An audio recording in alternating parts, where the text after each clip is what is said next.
नमस्कार दोस्तों, मेरा नाम देवर्षि अवस्थी है और हम आज एजुकेशन वाइज में अपने आगे के जो चैप्टर्स हैं उनके बारे में डिस्कशंस करेंगे और उसका जो भी प्रॉपर अप्रोप्रिएट क्वेश्चंस है उनके बारे में जानेंगे दोस्तों।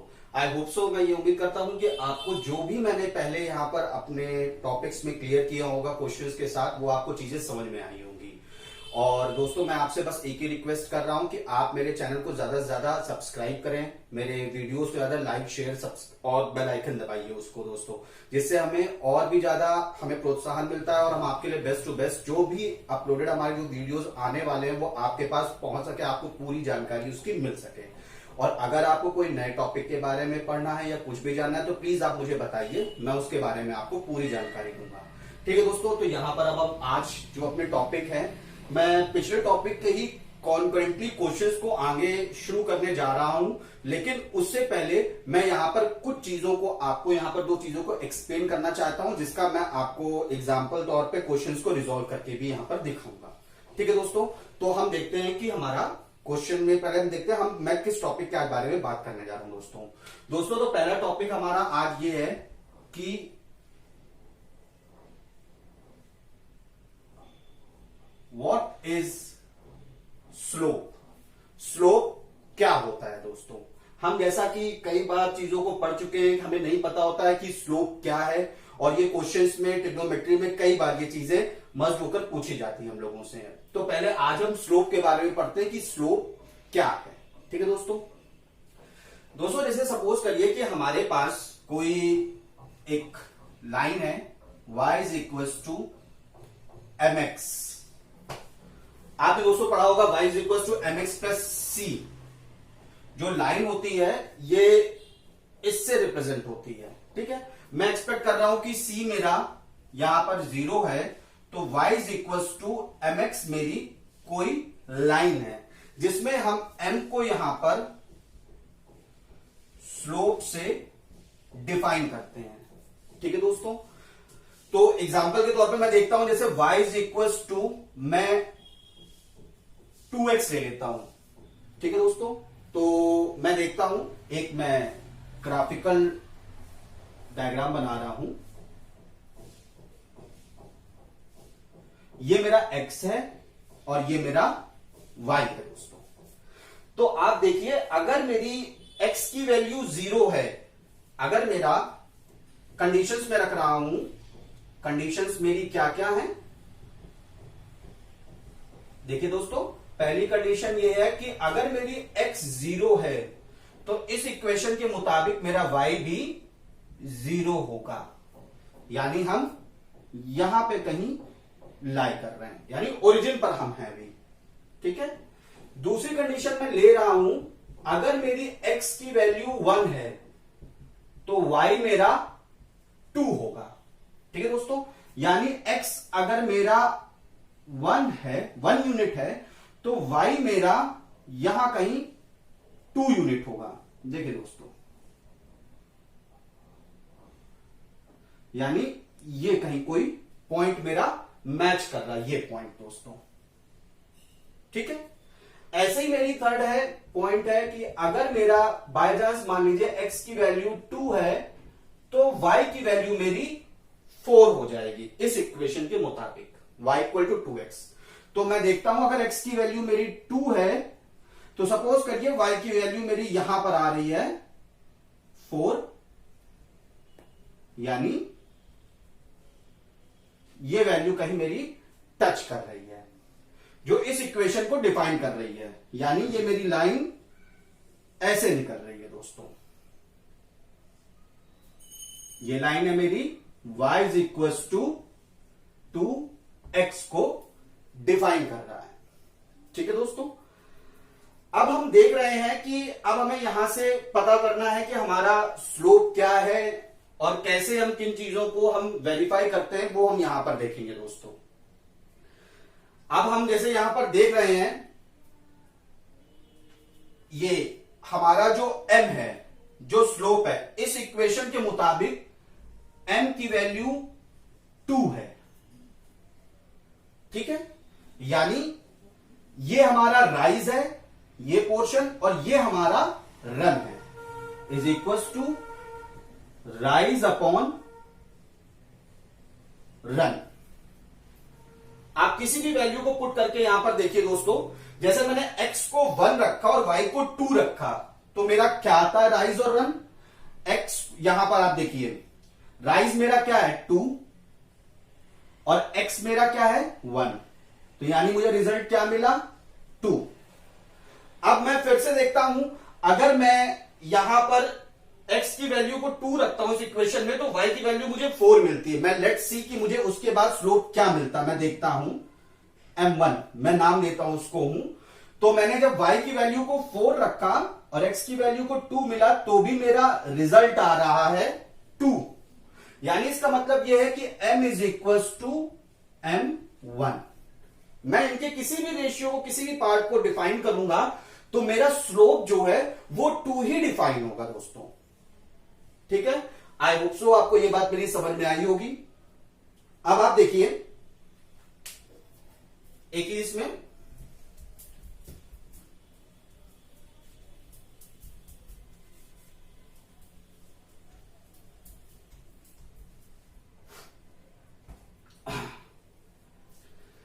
दोस्तों, अगर हम इसमें एक चीज देखते हैं कि जैसे हमारा जो एंगल है, जैसे हमने इसमें अपना कोई भी एक डायग्राम अपने डिफाइन किया, जैसे मान लीजिए मैंने इस पॉइंट से इस पॉइंट को ले लिया है, ये मेरा एक राइट एंगल ट्राइंगल बन रहा है। मानिए ये पॉइंट O है, ये A है और ये B है, 2 पॉइंट। मैं इसको यहां पे बना देता हूं। देखिए दोस्तों, ये O है, ये A है और ये B है। ये 90 डिग्री का मेरा एंगल है और मैं इसमें इसको मान लेता हूं थीटा। तो दोस्तों हमें पता है जैसे कि tan थीटा हमारा क्या होता है, परपेंडिकुलर अपॉन बेस। ठीक है दोस्तों, तो थीटा के सामने वाला एंगल मेरा क्या है AB। ठीक है दोस्तों, तो परपेंडिकुलर मतलब AB और बेस मतलब OB। तो दोस्तों हमारा क्या हो गया, ये हम अगर tan को निकाल रहे थे जब हम, तो मैंने AB जो हमारा पीछे हमने स्लोप में बताया था, वो हमारा क्या था, ये AB राइज और नीचे वाला पोर्शन क्या था रन। यानी ये मेरे स्लोप को डिफाइन कर रहा है। यानी हमारा अगर स्लोप को हम देखें तो m की वैल्यू जो है हमारी वो tan थीटा आती है। ठीक है दोस्तों, अब हमें कोई भी वैल्यू दी जाए यहां पर, जैसे m यहां पर हमारा 2 है, तो मैं ये लिख सकता हूं tan थीटा की वैल्यू हमारी 2 आ रही है। यानी थीटा की वैल्यू मेरी क्या आ रही है, tan इनवर्स ऑफ 2। ठीक है दोस्तों, और इस थीटा को हम लोग बोलते हैं ग्रेडियंट।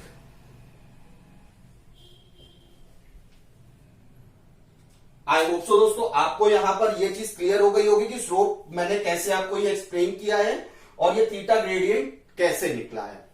ठीक है दोस्तों, तो स्लोप हम इस तरीके से किसी भी चीज का हम डिफाइन करते हैं, यानी जो m स्लोप होता है, जो m है वो tan थीटा से डिफाइन होता है एक लाइन के लिए है। ठीक है दोस्तों, हम आगे बढ़ते हैं, देखते हैं। अब इसके बाद हमारा दूसरा टॉपिक है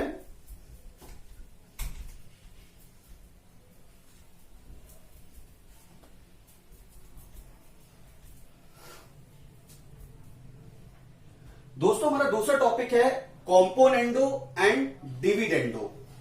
मैं आपको लिख के दिखा देता हूं।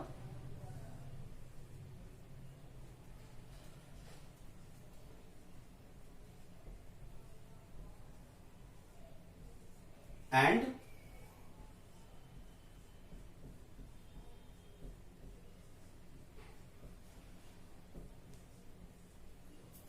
दोस्तों, तो ये हम कैसे डिफाइन करते हैं, कॉम्पोनेंडो डिविडेंडो हम कैसे डिफाइन करते हैं। हम एक एक को लेकर चल रहे हैं। मैं पहले कॉम्पोनेंडो को लेकर चलता हूं, फिर मैं डिविडेंडो को लेकर चलता हूं। ठीक है दोस्तों, तो मैं यहां पर देख रहा हूं कॉम्पोनेंडो में क्या आ रहा है, let's see. A is to B is proportional to C is to D। मैं पहले कॉम्पोनेंटो को डिफाइन कर रहा हूं, पहले कॉम्पोनेंटो के बारे में एक्सप्लेन करूंगा, उसके बाद में डिविडेंडो के बारे में एक्सप्लेन करूंगा फ्रेंड्स। तो मैं देखता हूं कि कॉम्पोनेंटो के लिए पहले मैं कोई एक रेशियो टर्म बना रहा हूं, जैसे A is to B is proportional to C is to D। ठीक है दोस्तों, मैं इसको ये भी लिख सकता हूं, A upon B is equals to C upon D। ठीक है दोस्तों, अब मैं इसको एक टर्म में और लिख सकता हूं, क्या मैं A upon B plus 1 is equal to C upon D plus 1 लिख सकता हूं दोस्तों कि नहीं लिख सकता हूं? आप 1 से 1 कैंसिल कर दिया तो भी हमारा यही टर्म निकल कर आएगा, रिजल्ट हमारा यही आएगा। ठीक है, अब मैं इसको जब रिजॉल्व करता हूं तो मेरा क्या आता है, A plus B upon B is equal to C plus D upon D। ठीक है दोस्तों, ये मेरा रिजल्ट आ रहा है। या फिर मैं इसको इस तरह से भी लिख सकता हूं, A plus B is to B is proportional to C plus D is to D। ठीक है दोस्तों, ये मेरा कॉम्पोनेंडो का रिजल्ट आ रहा है। अब मैं देखता हूं मेरा डिविडेंडो कैसे होता है। Let's see, similar condition, A is to B is proportional to C is to D। ठीक है दोस्तों, तो मैं इसको क्या लिख सकता हूं, A upon B is equal to C upon D।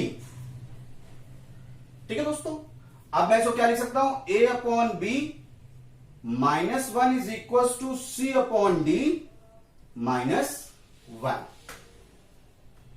ठीक है फ्रेंड्स, मैंने यहां पर माइनस वन कर दिया, वो कैंसिल होकर फिर से हमें यही हमारा रिजल्ट मिल जाएगा फ्रेंड्स।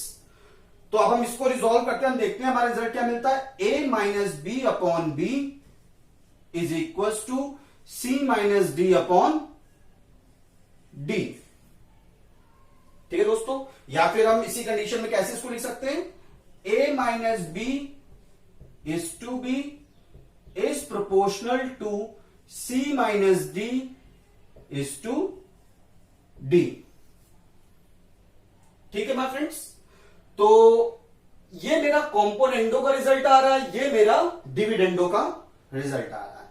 लेट्स सी, मैं ये टर्म को इक्वेशन 1 मान लेता हूं और ये टर्म को मैं इक्वेशन 2 मान लेता हूं। ठीक है दोस्तों, तो मैं कुछ नहीं कर रहा हूं, मैं यहां पर दोनों इक्वेशंस को डिवाइड कर रहा हूं, यानी 1 इज डिवाइडेड बाय 2। तो हम देखते हैं उस समय रिजल्ट क्या मिलता है दोस्तों में। लेट्स सी, तो जब मैंने ये टर्म लिखा एलएचएस वाला दोनों तरफ का, तो क्या मेरे पास है, A plus B upon B upon A minus B into upon B, sorry. और दूसरी तरफ मेरा टर्म क्या है आरएचएस का, C plus D upon D, और नीचे क्या है C minus D upon D. ठीक है दोस्तों, आई होप सो आपको ये चीज क्लियर हो गई होगी। दोस्तों मैं यहां से ऊपर ये रब कर रहा हूं कि मैं आपको इसका आगे सोल्यूशन दिखा सकूं। देखिए,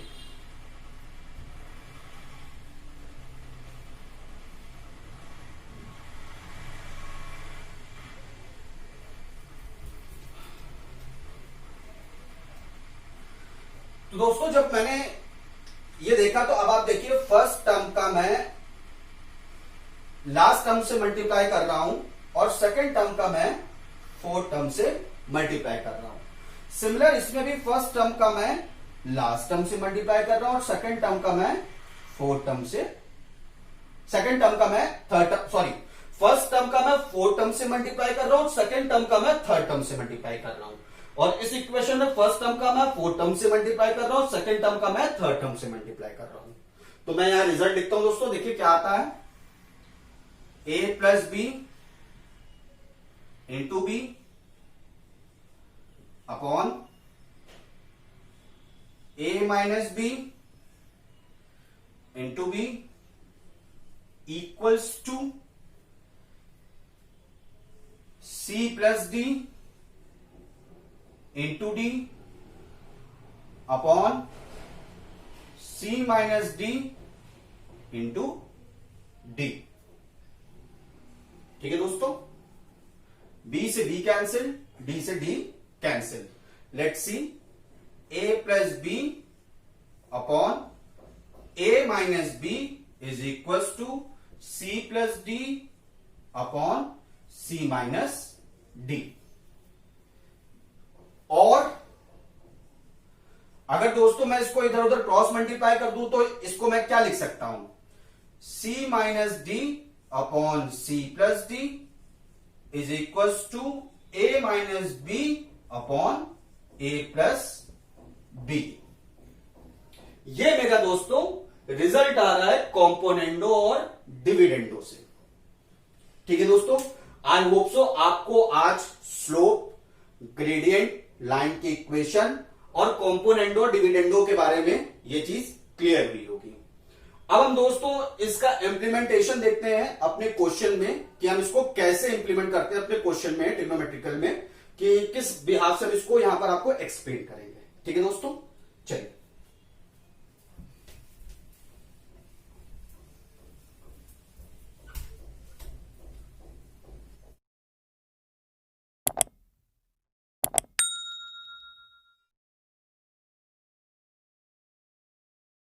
यहां पे शेयर किया है।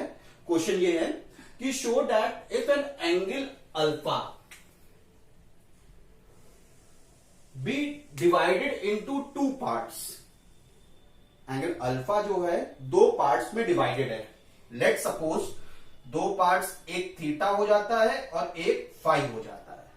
मैं मान लेता हूं, मैं सोल्यूशन साथ में करते हुए चल रहा हूं क्वेश्चन के साथ ही, तो मैं क्या इसको ये लिख सकता हूं दोस्तों कि थीटा प्लस फाई की वैल्यू जो है एंगल अल्फा। ठीक है, ये थीटा एंगल है, ये फाई एंगल और ये अल्फा के बराबर है, क्वेश्चन में दिया गया है।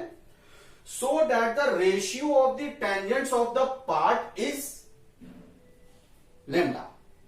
यानी कि वो कह रहा है कि इनके जो रेशियो हैं, मतलब जैसे कि टेंजेंट्स का रेशियो, टेंजेंट हमारा मतलब स्लोप, स्लोप का हमारा रेशियो। अब जैसे कि हम लिख सकते हैं यहां पर है क्या, इसको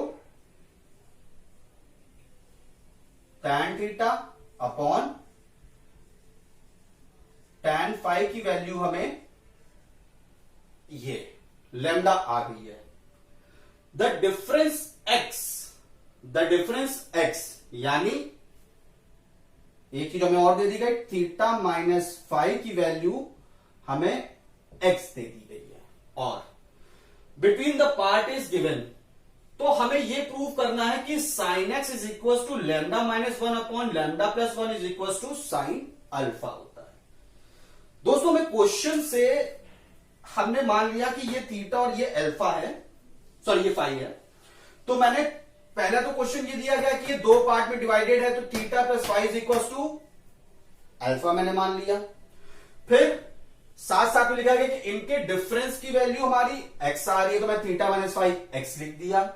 और जो टेंजेंट है हमारा यानी स्लोप है हमारा, यानी थीटा का स्लोप और फाई का स्लोप, तो tan theta upon tan phi is equal to, जैसे मैं थीटा का स्लोप मान लू m1 और इसका फाई का स्लोप मान लू m2, तो m1 का स्लोप मेरा हो गया tan थीटा, m2 का स्लोप हो गया tan फाई।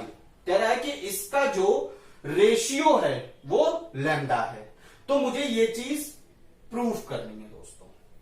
ठीक है, तो हम इसका प्रूफ देखते हैं कैसे होता है दोस्तों। तो हमें ये चीज दी गई है, तो हम आगे बढ़ते हैं, लेट्स सी।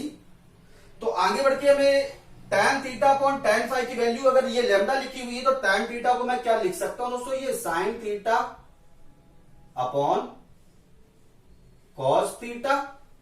ठीक है, और tan फाई को मैं यहां पर जब डिनोमिनेटर में वैल्यू जाएगी तो यहां पर आ जाएगा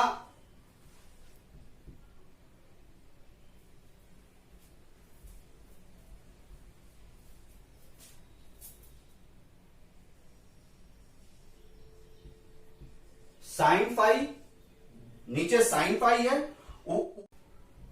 तो दोस्तों जैसा कि आपने देखा, मैं tan थीटा को लिख सकता हूं sin theta upon cos theta, और tan फाई को मैंने यहां पे अलग करके लिखा, तो डिनोमिनेटर में मेरा sin फाई गया और न्यूमरेटर में मेरा cos फाई हो गया, क्योंकि ये डिनोमिनेटर में है, डिवाइडिंग रूट पे है। और यहां पर क्या हो गया, जब मैंने इसको मल्टीप्लाई किया तो sin theta into cos phi, और नीचे हो गया cos theta into sin phi equal to lambda. ये मुझे क्वेश्चन में दिया हुआ था दोस्तों, ठीक है। तो अब हम आगे क्वेश्चन में बढ़ते हैं कि हम देखते हैं आगे हमें क्या, इसको कैसे रिजॉल्व करना है, कैसे इसको आगे सॉल्यूशन में लाना है। तो लेट्स सी दोस्तों, मैं इसको रब कर रहा हूं यहां पर, तो आगे देखते हैं।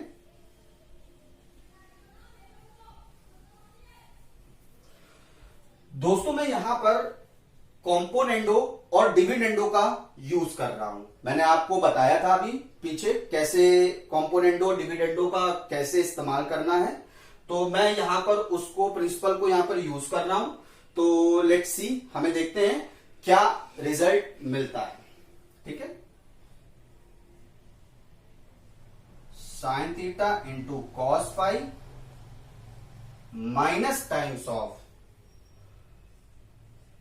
cos theta into sine phi upon, ठीक है फ्रेंड्स। यहां पर मैं देखता हूं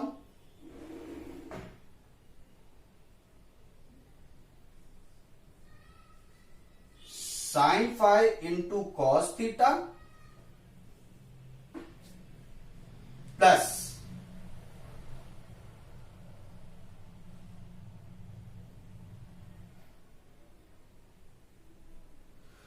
cos फाई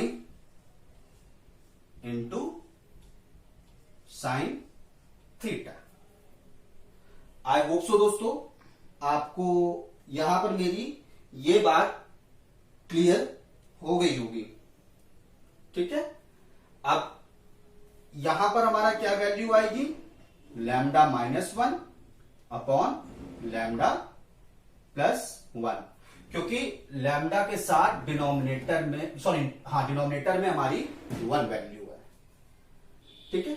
अब मैं इसको अगर टर्म को रिजॉल्व करता हूं तो मैं देख रहा हूं ये क्या मेरा फॉर्मूला बन रहा है, sine theta into cos phi minus cos theta into sine phi, यानी sine of theta minus phi, ठीक है। ये मैंने पास्ट में आपको फॉर्मूला एक्सप्लेन करके बताया था। और दूसरा मेरा टर्म क्या बन रहा है, sine theta into cos phi plus cos phi into sine theta. तो यहां पर मेरा टर्म क्या चला जाएगा दोस्तों, ये टर्म मेरा आ जाएगा sine of theta plus phi, और ये वैल्यू क्या आ रही है, लैम्डा -1 अपॉन लैम्डा +1, ठीक है दोस्तों। अब मैं इसको यहां से रब कर देता हूं।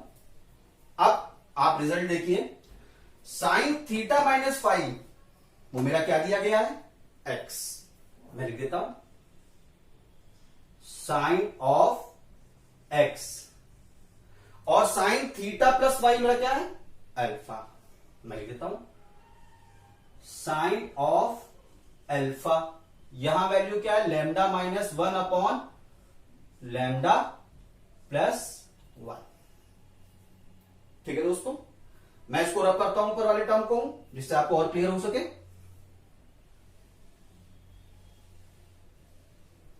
ये टर्म को रब कर देता हूं, तो मेरा अब ये टर्म मुझे मिल रहा है इक्वेशंस को यूज करने के बाद है। तो दोस्तों अब हमें क्या प्रूव करना था, साइन एक्स की वैल्यू। तो मैं देखता हूं यहां साइन एक्स की वैल्यू मुझे क्या मिलती है, साइन एक्स, मैं इसको इधर क्रॉस मल्टीप्लाई कर दूं तो lambda -1 upon lambda +1 times of sine alpha, ठीक है दोस्तों। तो यानी इससे मेरा ये टर्म यहां पर प्रूव हो रहा है। दोस्तों यहां पर हमने कंसेप्चुअल बेसिस दो चीजों को ले रखा है, एक तो स्लोप जिससे प्रूव होता है कि हमारा टेंजेंट हमारा पार्ट है एक स्लोप, हम उसको टेंजेंट को हम स्लोप ही बोलते हैं, एम बोलते हैं tan थीटा, ठीक है। और दूसरा यहां पर हमने कॉम्पोनेंडो और डिविडेंडो का यहां पर हमने यूज किया है इस क्वेश्चन को रिजॉल्व करने के लिए, ठीक है दोस्तों। तो मैंने आपको आज कॉम्पोनेंडो डिविडेंडो के बारे में बताया है और उसका एक क्वेश्चन मैंने आपको आज यहां पर रिजॉल्व करके बताया है। अगर दोस्तों आपको मेरा यहां पर कुछ भी ऐसी भी चीज लगती कि जो मैंने आपको नहीं समझ में आई है, तो प्लीज आप मुझे मेरे कमेंट बॉक्स में लिखकर आप मुझसे जरूर पूछिए, मैं आपको तुरंत की तुरंत वो चीज वहां पर क्लियरली दोबारा एक्सप्लेन करूंगा, यहां पर वीडियो को बनाकर दोबारा एक्सप्लेन करूंगा। दोस्तों मैं आपको ये सारे प्रोसेस इसलिए बता रहा हूं कि बाय चांस कोई भी क्वेश्चंस आपको किसी भी तरीके के अगर आपको आपके एग्जाम्स में पूछे जा रहे हैं तो आप उनको क्लियरली यहां पर एक्सप्लेन करके आप बता सकें, जिससे आपका टाइम भी सेव हो सके और आप अपने दूसरे क्वेश्चंस की तरफ जल्दी से जल्दी बढ़ सकें। आई होप सो आज आपको ये मेरा पढ़ाया हुआ लेक्चर पूरा क्लियर हुआ होगा, और अगर दिक्कत है तो similar the same answer is this कि आप मुझे कमेंट बॉक्स में लिखकर डालिए। बस आपसे एक ही रिक्वेस्ट है, आप ज्यादा से ज्यादा मेरे चैनल को लाइक शेयर सब्सक्राइब करिए और बेल आइकन दबाकर मुझे और प्रोत्साहित करिए, मेरी टीम को पूरी प्रोत्साहित करिए, जिससे मैं आपको नए वीडियोस भेजूं तो आपके पास तुरंत उसके अपडेट्स पहुंच सकें। देवर्षि अवस्थी और एजुकेशन वाइज की तरफ से थैंक यू और नमस्कार।